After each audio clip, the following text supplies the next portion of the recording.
சட்டப்பேரவை பொதுத் தேர்தல் முடிவுகள்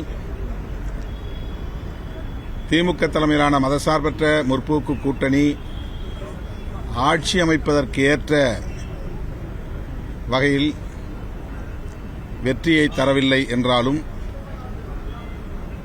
நாங்கள் முன்னெடுத்த முயற்சிக்கு வெற்றி கிடைத்திருக்கிறது, மாபெரும் வெற்றி கிடைத்திருக்கிறது.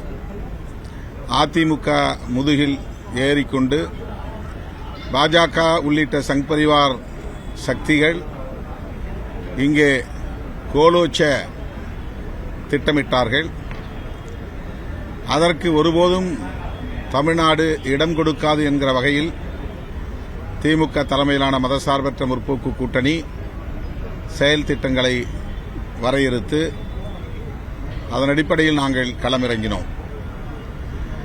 பாஜக அதிமுக தலைமையிலான இந்த கூட்டணியை வீழ்த்துவதையே முதன்மை இலக்காக கொண்டு நோக்கமாக கொண்டு நாங்கள் பரப்புரைகளை மேற்கொண்டோம், உத்திகளை வகுத்தோம்.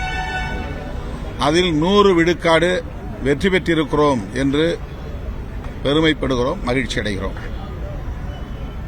தாவேகாவை எங்கள் எதிர்ப்பின் இலக்காக நாங்கள் முன்னிறுத்தவில்லை. ஆகவே தாவேகாவுக்கு எதிரான பரப்புரைகளை நாங்கள் தீவிரப்படுத்தவில்லை. எங்கள் இலக்கு அதிமுக பாஜக வலிமை பெற்றுவிடக்கூடாது என்பதில்தான் குறியாக இருந்தது. அதனை ஏற்று தமிழ்நாட்டு பொதுமக்கள் வாக்களித்திருக்கிறார்கள்.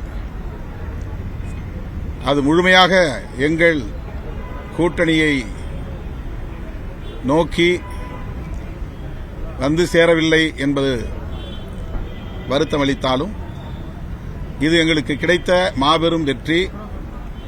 தமிழ்நாட்டில் இனி சங் பரிவார்கள் வாலாட்ட முடியாது. இங்கே காலூன்றுவதற்கு இனி அவர்கள் எந்த முயற்சியையும் மேற்கொள்ள முடியாது. அதற்கேற்ப தமிழ்நாட்டு மக்கள் வாக்களித்திருக்கிறார்கள்.